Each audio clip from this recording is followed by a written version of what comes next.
Ya, bicara soal salat gerhana. Kita tahu bahwa gerhana ini satu di antara tanda dari tanda kuasa Allah Subhanahu wa taala yang bisa kita saksikan. Dan gerhana sendiri sama dengan peristiwa-peristiwa yang sering kita saksikan seperti adanya gempa, adanya tsunami, fenomena banjir di mana-mana, dan musibah-musibah yang lainnya. Baik gerhana, gempa, tsunami, banjir dan yang semacamnya, itu semua adalah tanda dari tanda-tanda kuasa Allah Subhanahu wa taala yang Allah kirimkan kepada kita untuk menakut-nakuti hamba-hambanya. Dan Allah Subhanahu wa taala isyaratkan di dalam surah Al-Isra ayat 59.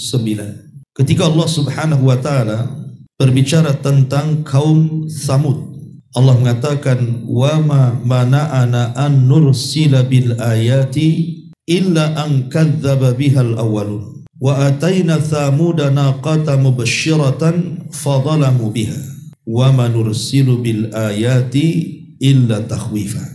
Dan sekali-kali tidak ada yang menghalangi kami untuk mengirim kepadamu tanda-tanda kuasa kami, melainkan karena tanda-tanda itu telah didustakan oleh orang-orang terdahulu. Dan telah kami berikan kepada Tsamud unta betina sebagai mukjizat yang dapat dilihat, tetapi mereka menganiaya unta betina itu, dan tidaklah kami memberikan tanda-tanda itu melainkan untuk menakut-nakuti. Dari sini kita tahu bahwa apabila Allah Subhanahu wa taala mengirim sebuah tanda-tanda, ketahuilah itu terkadang menjadi sinyal bagi kita bahwa akan terjadi sesuatu. Makanya umumnya kita lihat kalau sudah terjadi gerhana, itu biasanya ada saja musibah. Kita bisa saksikan negeri kita ini. Kalau malam ini terjadi gerhana, entah beberapa minggu atau bulan setelahnya itu pasti banyak musibah. Entah ada banjir, entah ada gempa, macam-macam musibah. Karena boleh jadi ketika Allah Subhanahu wa taala mengirim sinyal untuk menakut-nakuti hambanya, hamba pula tak takut. Sehingga karena mereka tidak takut, akhirnya Allah Subhanahu wa taala kirim tanda yang lain. Makanya di sini dengan tegas Allah mengatakan, wa ma nursilu bil ayati illa takhwifa. Tidaklah kami mengirimkan tanda-tanda itu kecuali dalam rangka untuk menakut-nakuti hambanya. Ma'asyiral muslimat yang dimuliakan Allah Subhanahu wa taala, banyak pelajaran yang harusnya dipetik pada setiap gerhana yang ada pada negeri kita ini. Karena gerhana ini kalau di zaman Rasul itu kan lama baru terjadi. Terkadang 10 tahun sekali baru terjadi. Tetapi makin ke sini hampir tiap tahun terjadi gerhana. Sehingga muncul tanda tanya, kenapa gerhana itu semakin sering terjadi? Inilah yang nanti kita akan ambil ibrah dan pelajaran setelah kita baca hadis daripada Mughirah ibn Syu'bah, baru kita jelaskan tentang faedah dan juga ibrah pelajaran dari terjadinya gerhana. Kita baca dulu hadisnya. Anil Mughirah ibn Syu'bah radhiyallahu anhu qala, dari sahabat Mughirah ibn Syu'bah radhiyallahu anhu, dia mengatakan, in kasyafati syamsu ala ahdi Rasulillah sallallahu alaihi wasallam yauma mata Ibrahim. Telah terjadi gerhana matahari di zaman Nabi sallallahu alaihi wasallam saat meninggalnya Ibrahim, putra Nabi sallallahu alaihi wasallam. Faqala an-nas, maka manusia pun banyak yang berbicara, in kasyafati syamsu li mauti Ibrahim. Jangan-jangan terjadinya gerhana itu karena kematian Ibrahim putra Nabi. Faqala Rasulullah sallallahu alaihi wasallam, maka Nabi sallallahu alaihi wasallam bersabda, inna syamsa wal qamara, sesungguhnya matahari dan bulan, ayatani min ayatillah, keduanya adalah tanda-tanda dari tanda-tanda kekuasaan Allah. La yankashifani li mauti ahadin wala li hayati, di mana gerhana matahari dan bulan itu muncul bukan karena kematian seseorang atau bukan lahirnya seseorang. Fa idza ra'aitumuhuma, kalau kalian melihat gerhana keduanya, fad'ullaha, pertama berdoalah kepada Allah, Wasallu, dan salatlah hatta tankashifah, sampai gerhana itu terbuka. Dalam riwayat hatta tanjali, sampai kondisinya menjadi terang benderang. Walil Bukhari, dan juga dalam riwayat Bukhari dari hadis Abi Bakrah radhiyallahu an, Rasul mengatakan fasallu wad'u hatta yukshafa ma bikum. Salatlah dan berdoalah sampai tersingkap untuk kalian. Ma'asyiral muslimat yang dimuliakan Allah Subhanahu wa taala, banyak ibrah dan pelajaran yang kita akan petik dari hadis Mughirah ibn Syu'bah ini. Tadi saya sudah jelaskan bahwa gerhana ini adalah salah satu tanda dari tanda-tanda kuasa Allah Subhanahu wa taala yang Allah kirimkan untuk menakut-nakuti kita sebagai hamba-hambanya. Bahkan kalau kita lihat dalam riwayat yang lain, bagaimana Nabi SAW menjelaskan saat sholat gerhana itu, Nabi diperlihatkan sorga dan Nabi diperlihatkan neraka. Apa kata Nabi SAW? Inni ra'aitul jannah, sesungguhnya aku melihat sorga. Fatanawaltu unkudan walau asabtuhu la akaltu minhu ma baqiyatid dunya. Maka aku berusaha mengambil setandan buah-buahan dari sorga. Seandainya aku berhasil meraihnya, niscaya kalian akan dapat memakannya selama dunia ini masih ada. Kemudian Rasul mengatakan, wa ra'aitun nar falam ara mangdaran kal yaumi qad afdha wa ra'aitu aktsara ahlihan nisa. Kemudian kata Nabi SAW, aku pun diperlihatkan neraka. Aku sama sekali tidak pernah melihat pemandangan yang lebih menyeramkan dibandingkan neraka. Dan aku melihat kebanyakan penghuninya adalah kaum wanita. Kemudian para sahabat bertanya, wahai Rasul, karena kekufuran mereka wahai Rasul, sehingga mereka masuk ke dalam neraka, dan kebanyakan penghuni neraka dari mereka. Kemudian Nabi SAW mengatakan, yakfurnal ashir wa yakfurnal ihsan. Karena mereka kaum wanita itu suka kufur kepada keluarganya dan kufur terhadap kebaikan suaminya. Lau ahsanta ila ihdahunna ad-dahra kullahu. Seandainya engkau berbuat baik kepada salah seorang di antara mereka sepanjang waktunya, thumma ra'at minka syai'an, kemudian engkau melihat, kemudian dia melihat dari engkau sedikit kesalahan, qalat, maka dia akan mengatakan, ma ra'aitu minka khairan qat. Aku tidak melihat engkau punya kebaikan sama sekali kepadaku.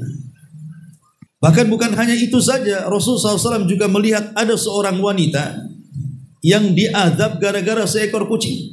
Kemudian Nabi SAW mengatakan, udzibatil mar'atu fi hirratin habasatha. Ada seorang wanita yang kulihat di neraka itu diazab oleh Allah lantaran kucing yang dipeliharanya.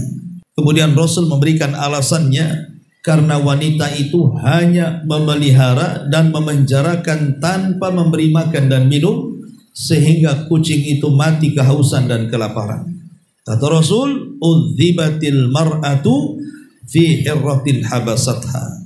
Maka wanita itu diazab gara-gara seekor kucing yang dipenjarakannya, sehingga kucing itu mengalami kematiannya. Dan banyak lagi perihal-perihal yang dilihat Nabi SAW di neraka itu saat beliau melakukan sholat kusuf itu. Lalu apa pelajaran yang kita akan bisa petik dari gerhana ini? Karena yang namanya gerhana tetaplah gerhana, dia akan datang setiap tahun. Tapi bukan berarti kemudian gerhana itu berlalu begitu saja. Tidak, karena gerhana ini sinyal, sebuah peringatan yang Allah kirimkan kepada kita agar kita semakin dekat kepada Allah dan segera bertobat dari maksiat yang kita lakukan. Sehingga seorang muslim harus banyak mengambil pelajaran dari terjadinya gerhana ini. Yang pertama, pelajaran dari gerhana ini, kita harus meyakini bahwa Allah Subhanahu wa ta'ala Rabbul Qawni. Bahwa Allah itu adalah Rabb yang menguasai alam semesta ini, yang menciptakan alam semesta ini dan yang mengatur alam semesta ini. Artinya ketika Allah Subhanahu wa ta'ala mengirimkan gerhana kepada kita, maka itu Allah berkehendak. Terserah Allah, Allah kirimkan gerhana itu setahun sekali, 2 tahun sekali, 3 tahun sekali, dan begitu seterusnya. Bahkan kalau Allah mau sekalipun, Ketika Allah datangkan gerhana, maka gerhana tidak akan dicabut sampai kiamat dibangkitkan. Dan Allah isyaratkan dalam surah Al-Qasas ayat 71. Allah mengatakan, "Qul ara'aytum in ja'alallahu 'alaikumul laila sarmadan ila yaumil qiyamah man ilahun ghairullah ya'tikum bidiya'in afala tasma'un." Katakanlah ya Muhammad, terangkanlah kepadaku, jika Allah menjadikan untukmu malam ini terus-menerus sampai kiamat dibangkitkan, siapa Tuhan selain Allah yang akan mendatangkan sinar terang kepadamu? Maka apakah kamu tidak mendengar? Kalau seandainya Allah datangkan gerhana total, kemudian alam semesta ini digelapkan, bisa saja Allah biarkan seperti itu kan sampai kiamat dibangkitkan. Dan kalau sudah seperti itu, siapa yang sanggup menerangi alam semesta ini kecuali Allah? Artinya dengan adanya gerhana ini harusnya kita semakin yakin tentang kekuasaan Allah Subhanahu wa taala di alam semesta ini, sehingga semakin menambah iman dan takwa kita kepada Allah. Ini yang pertama. Kemudian yang kedua, adanya gerhana sendiri adalah meluruskan akidah, dalam rangka meluruskan akidah orang-orang jahiliyah. Karena orang-orang jahiliyah menganggap bahwa adanya gerhana itu karena kematian orang-orang yang dianggap besar, ataupun karena lahirnya orang-orang yang dianggap besar. Makanya saat gerhana matahari itu bertepatan dengan wafatnya putra Nabi Sallallahu Alaihi Wasallam Ibrahim. Dan ketika itu usia Nabi Sallallahu Alaihi Wasallam sudah sepuh. Allah takdirkan dia punya keturunan dari budaknya Maria Al-Qibtiyah. Kemudian diberi nama Ibrahim. Kenapa diberi nama Ibrahim? Karena teringat kakek buyutnya Ibrahim, di mana Ibrahim pernah menikahi seorang wanita dari Mesir juga. Siapa? Siti Hajar. Maka Maria Qibtiyah juga sama-sama orang Mesir. Karena Maria Qibtiyah itu hadiah daripada Raja Muqawqus. Ketika Rasulullah SAW mengirimkan surat kepada Raja Muqawqus untuk masuk Islam, tetapi Raja Muqawqus tidak mau masuk Islam tapi menghargai suratnya. Bahkan menghadiahi dua orang budak, pertama namanya Sirin, yang kedua namanya Maria Al-Qibtiyah. Kemudian Sirin dihadiahkan kepada juru bicara Nabi SAW Hasan ibn Thabit, dan Maria diambil sendiri, kemudian digauli Rasul, kemudian hamil, lahirlah putra terakhir beliau namanya Ibrahim. Teringat dengan Nabi Ibrahim alaihissalam. Tapi sayang, usia Ibrahim tidak lama, sama dengan anak-anak laki-laki Rasul sebelumnya. Di waktu bayi sudah meninggal dunia. Qasim meninggal dunia di waktu bayi. Kemudian Abdullah juga meninggal dunia di waktu bayi. Salah satunya juga Ibrahim, meninggal dunia di waktu bayi di usia 1 tahun 8 bulan. Itu lagi lucu-lucunya. Tetapi begitulah Allah Subhanahu wa taala takdirkan bahwa Nabi itu tidak punya anak laki-laki yang hidup sampai dewasa. Kenapa? Karena kebiasaan para nabi, kalau punya anak laki-laki dan hidup sampai dewasa, biasanya dia akan jadi nabi. Seperti Nabi Dawud punya anak Nabi Sulaiman, kemudian Nabi Ishak punya anak Nabi Yakub, dan begitu seterusnya. Umumnya para nabi itu kalau punya anak laki-laki dan tumbuh sampai dewasa, nanti jadi nabi juga. Sementara Nabi SAW mengatakan, la nabiyya ba'di, tidak ada nabi sesudahku. Maka hikmah kenapa Nabi SAW tidak punya anak laki-laki yang hidup sampai dewasa, karena perkara ini. Allah takdirkan seperti itu. Lah saat Ibrahim meninggal dunia itu bertepatan dengan gerhana matahari total. Ibu bisa saksikan bagaimana kalau terjadi gerhana matahari total. Kalaulah seandainya di Batam ini tidak ada penerangan, tidak ada listrik, tidak ada PLN, maka kita akan saksikan kegelapan alam semesta ini luar biasa. Karena kita ada listrik saja, makanya ketika gerhana matahari total kita bisa nyalakan listrik sehingga tak nampaklah gerhana itu. Tapi coba kalau seandainya satu kota Batam digelapkan saat gerhana matahari total, saya yakin alam semesta ini gelap segelap-gelapnya itu. Sama dengan malamnya. Itulah yang terjadi di zaman Rasul. Di zaman Rasul tidak ada listrik. Makanya ketika terjadi gerhana matahari total, itu sangat menakutkan Rasul dan para sahabatnya. Disangka kiamat akan datang.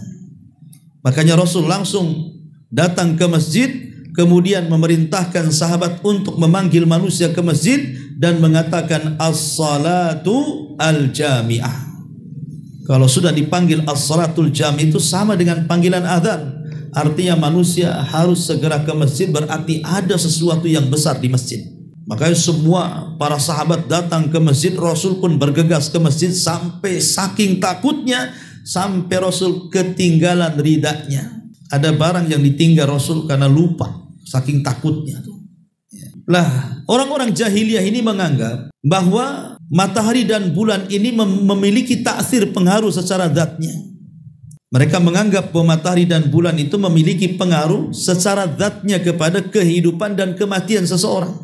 Makanya Nabi SAW meluruskan akidah ini dan mengatakan gerhana ini bukan karena kematian seseorang, bukan karena kehidupan seseorang. Tapi gerhana adalah tanda-tanda dari tanda-tanda kuasa Allah yang Allah Subhanahu wa taala kirimkan kepada kalian untuk menakut-nakuti kalian, kata Rasul. Jadi faedah terjadinya gerhana ini meluruskan akidahnya orang-orang jahiliyah. Ini yang kedua. Kemudian yang ketiga juga meluruskan akidahnya orang-orang Majusi. Karena kita tahu bahwa keyakinan Majusi itu Tuhan terbagi menjadi dua. Ada Tuhan cahaya dan ada Tuhan kegelapan. Dan mereka menganggap bahwa Tuhan kebaikan itulah Tuhan cahaya. Dan Tuhan kegelapan itu adalah Tuhan keburukan dan kesialan bagi mereka. Maka mereka menganggap bahwa apabila terjadi terbit matahari, kemudian menerangi alam semesta, maka mereka menganggap ini Tuhan kebaikan. Tapi kalau seandainya sudah terjadi di malam hari, kemudian gelap gulita, maka mereka mengatakan ini sebuah keburukan. Sama dengan orang-orang jahiliyah. Mereka meyakini bahwa matahari dan bulan itu punya pengaruh. Makanya kenapa Allah Subhanahu wa taala bantah dalam surah Fussilat ayat 37, "Wa min ayatihi al-lailu wan-nahar wasyamsu wal-qamar la tasjudu lisyamsi wala lil-qamar wasjudu lillahi alladzi khalaqahunna in kuntum iyyahu ta'budun." Dan di antara tanda kuasanya adalah adanya malam dan adanya siang. Adanya matahari dan bulan. Janganlah kalian menyembah matahari, juga jangan kalian menyembah bulan. Tapi sembahlah Allah yang menciptakan matahari dan bulan jika engkau betul-betul menyembah Allah Subhanahu wa taala. Allah bantah bahwa kita tidak boleh menyembah matahari dan bulan. Yang kita sembah adalah yang menciptakan keduanya. Dialah Allah Subhanahu wa taala. Ini yang ketiga. Kemudian yang keempat, gerhana ini risalah kepada kita agar kita berhenti dari dosa besar. Agar kita berhenti dari dosa-dosa besar. Karena dalam riwayat Nabi SAW mengingatkan soal gerhana ini akan perbuatan dosa yang sangat tercela. Dosa apa itu? Dosa zina. Apa kata Nabi SAW? Ya ummata Muhammadin. Ini dalam salah satu khutbahnya. Khutbah gerhananya itu. Ya ummata Muhammadin wallahi ma min ahadin aghyar minallah an yazniya abdahu aw tazniya amatahu. Ya ummata Muhammadin law ta'lamuna ma a'lamu la dhahiktum qalilan wa la bakaitum katsira. Apa kata Rasul? Wahai umat Muhammad, demi Allah, tidak ada seorang hamba, tidak ada seseorang yang lebih cemburu daripada Allah jika hamba laki-lakinya atau hamba perempuannya berzina. Wahai umat Muhammad, seandainya kalian mengetahui apa yang ku ketahui, niscaya kalian akan sedikit tertawa dan banyak menangis. Rasul mengingatkan tentang perbuatan zina. Bahwa zina itu perbuatan yang sangat tercela. Termasuk tadi Nabi SAW mengingatkan soal kufurnya seorang istri kepada suami. Termasuk juga Nabi mengingatkan soal orang yang memelihara binatang kemudian menyiksanya dan hingga mengalami kematiannya. Dan itu isyarat-isyarat dari Allah Subhanahu wa taala lewat lisan Rasul dalam salat gerhana ini bahwa kita harus berhati-hati dari dosa besar. Jangan sampai gerhana ini kemudian tidak menghentikan kita dari dosa besar. Karena biasanya sudah saya katakan, selesai gerhana ini kalau manusia tidak kembali kepada Allah, umumnya akan banyak musibah di negeri kita itu. Ini yang keempat. Kemudian yang kelima dari gerhana ini apa? Dari gerhana ini ada isyarat tentang bahwa gerhana ini menunjukkan telah dekatnya atau semakin dekatnya kiamat dengan kita. Karena gerhana sendiri salah satu tanda dari tanda-tanda kiamat. Perhatikan sebuah hadis. Hadis ini diriwayatkan dari seorang sahabat namanya Sahal ibn Sa'ad, bahwa Nabi SAW bersabda, "Sayakunu fi akhiriz zaman khasfun wa qadhfun wa maskhun." Qila ya Rasulullah, wa mata dzalika? Faqala an-nabiy sallallahu alaihi wasallam idza dhaharatil ma'azif wal qainah wastuhilatil khumur. Kata sahabat Sahal ibn Sa'ad, dia menuturkan bahwa Nabi sallallahu alaihi wasallam bersabda, di akhir zaman kata Rasul, atau akan datang zamannya kata Rasul, nanti akan ada peristiwa di pertama akan terjadi khosfun. Khosfun ini, tapi kalau diarahkannya khosfun itu, artinya kata Rasul nanti di akhir zaman akan banyak gerhana dan akan banyak gempa. Kemudian yang kedua wa qadfun, qadfun, di mana manusia akan dilempari bebatuan, hujan batu dengan gunung meletus. Kita lihat kalau terjadi gunung meletus itu kan, batu itu dihujani di atas atap-atap rumah manusia. Kemudian juga yang ketiga, diubahnya wajah manusia menjadi buruk, atau wajah manusia seperti wajah hewan. Ya, bisa dimaknai hakikat, bisa dimaknai majaz. Artinya hakikat, ya boleh jadi ada orang yang dirubah wajahnya seperti binatang, seperti yang diceritakan oleh Imam Ibnu Hazm di zamannya.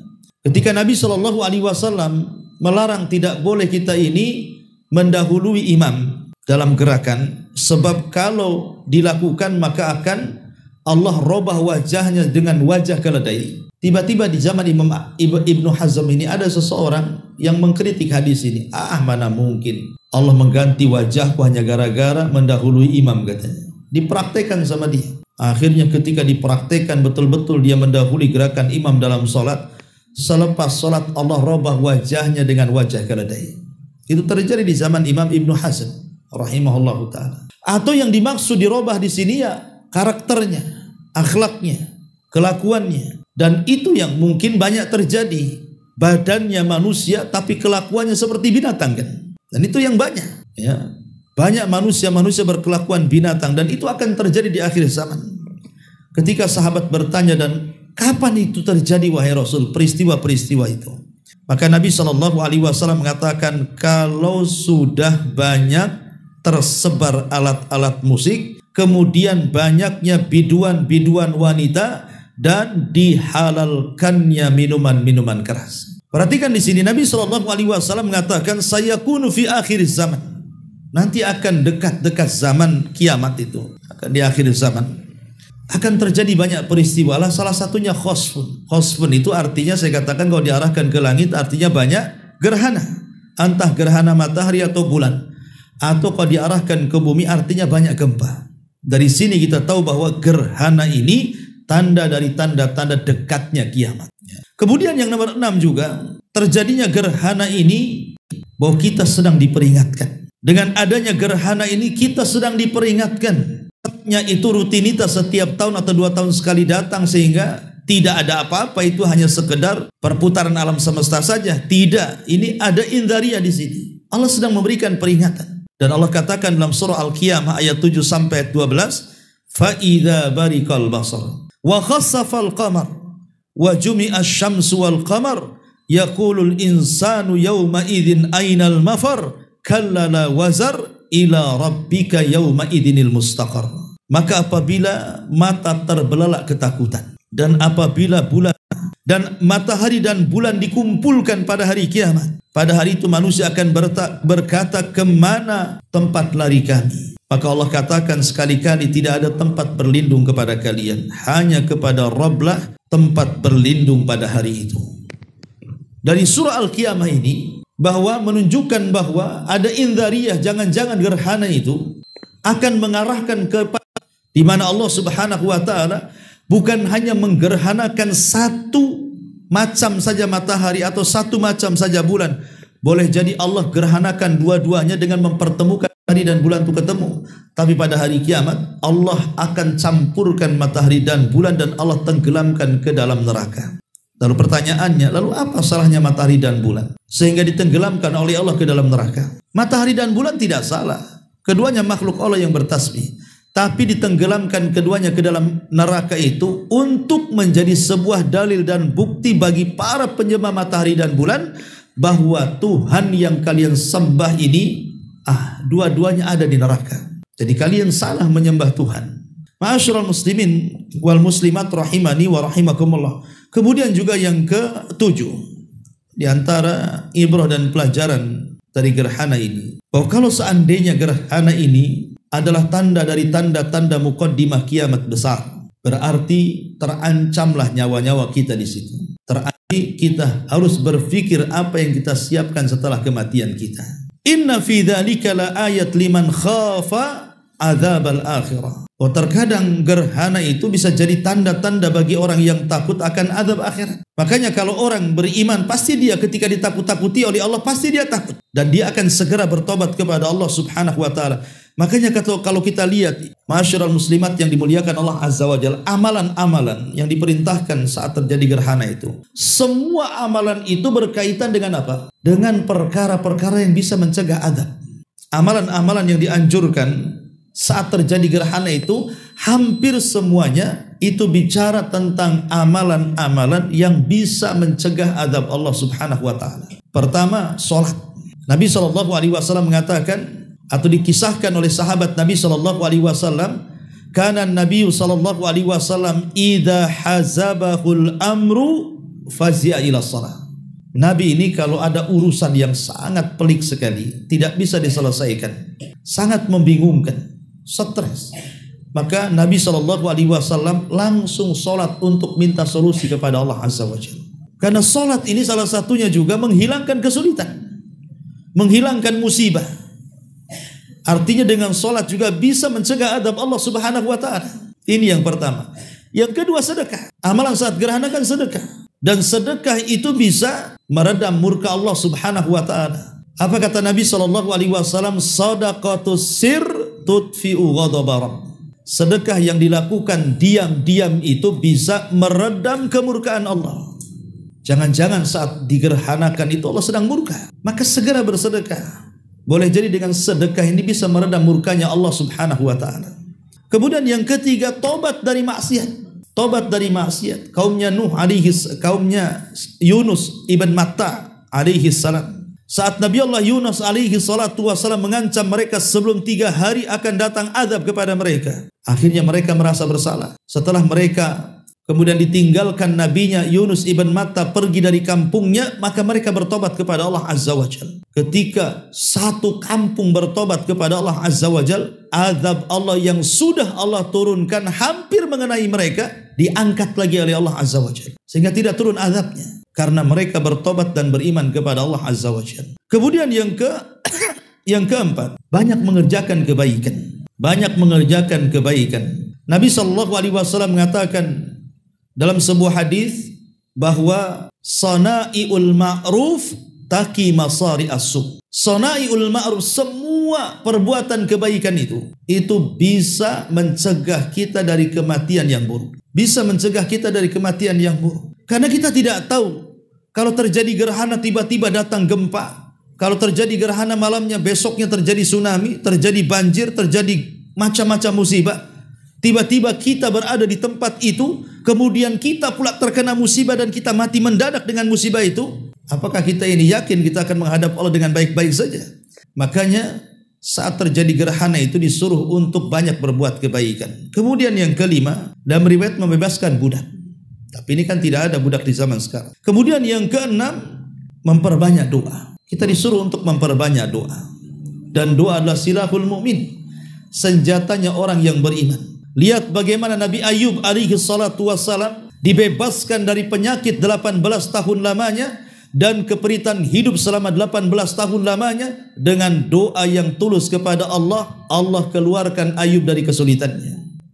Lihat pula Nabi Nuh alaihi salatu wassalam yang diombang-ambing, dipontang-panting dengan ombak yang sangat besar. Kalau bukan karena Allah kemudian doa Nuh, tentu Nuh tidak akan selamat. Tapi Nuh berdoa dengan ikhlas, akhirnya kapalnya disandarkan di Bukit Judil, Irak dengan selamat. Dan begitulah doa itu. Makanya sering saya katakan bahwa terkadang tidak ada yang tahu nilai sebuah doa kecuali para nabi dan orang-orang yang mengikuti. 7, memperbanyak istighfar. Memperbanyak istighfar ini juga salah satu bentuk di mana istighfar ini bisa menghalangi azab Allah. Wa ma kunna mu'adzibina hatta, dalam sebuah ayat itu, wa ma kana Allahu mu'adzibahum wa anta fihim wa ma kana Allahu mu'adzibahum wa hum yastaghfirun, dalam Al-Qur'an. Wa ma kana Allahu liyu'adzibahum wa anta fihim wa ma kana Allahu mu'adzibahum wa hum yastaghfirun. Allah tidak mungkin mengadab sebuah kaum kalau engkau wahai Muhammad berada di tengah-tengah mereka. Dan Allah tidak mungkin mengadab sebuah kaum kalau kaum itu senantiasa istighfar. Artinya bahwa orang aman dari azab Allah itu disebabkan dua perkara. Pertama, adanya nabi yang hidup di tengah-tengah kita. Yang kedua, adanya orang yang beristighfar yang hidup di tengah-tengah kita. Dan hari ini yang satu sudah hilang. Sebab keamanan dari azab Allah satu sudah hilang dengan meninggalnya nabi. Nabi tidak ada lagi di tengah-tengah kita, tapi masih tersisa satu. Apa itu? Istighfar. Ya, dengan cara istighfar azab Allah itu tidak akan turun. Maka saat terjadi gerhana itu perbanyak istighfar, karena istighfar itulah yang akan mencegah azab Allah Subhanahu wa taala. Kemudian yang nomor 8, memperbanyak zikir. Memperbanyak zikir saat terjadi gerhana itu, karena zikir juga salah satu yang bisa menenangkan hati kita. Ala bidzikrillahi tatmainnul qulub. Ingatlah dengan berzikir kepada Allah tenanglah hati kita. Dan yang terakhir, kehati-hatian, jangan sampai kita dilalaikan. Karena gerhana ini sesuatu sinyal dari Allah untuk menakut-nakuti hambanya. Jangan pernah lalai sedikit pun. Tapi hari ini aneh, kadang-kadang gerhana-gerhana tertentu itu bukan dijadikan perasaan takut, bahkan dijadikan tontonan. Ada gerhana tertentu itu dijadikan tontonan gitu ya. Bahkan dijadikan wisata pula. Naudzubillah. Ya. Padahal Allah sedang menakut-nakuti loh di sini. Malah dijadikan wisata selfie pula sama gerhana, kan aneh. Nah ini mereka tidak paham, mereka sedang ditakut-takuti Allah Subhanahu wa taala. Oleh karena itulah maka bab gerhana ini sangat penting, karena ini sering berlaku setiap tahunnya. Dia bukan tanda-tanda biasa, tidak. Ini sinyal dari Allah menakut-nakuti hambanya. Makanya peringatan-peringatan yang sudah saya jelaskan tadi, itu semua adalah pelajaran besar dari terjadinya al-kusuf gerhana ataupun al-khusuf. Al-khusuf dan khusuf, matahari dan bulan. Wallahu a'lam. Ini diantara ibrah dan faedah dari hadis Al-Mughirah ibn Syu'bah radhiyallahu anhu. Makanya di sini Nabi SAW saat terjadi gerhana itu kebetulan memang Ibrahim meninggal dunia.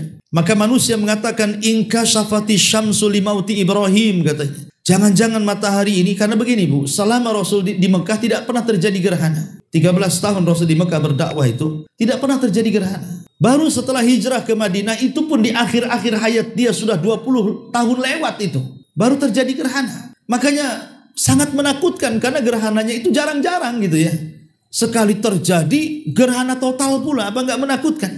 Sampai Nabi SAW saat sholat tubuh, dalam riwayat Nabi SAW sampai mundur ke belakang, sahabat ikut mundur, semua manusia mundur sampai kepada seperempuan. Kemudian Nabi maju lagi.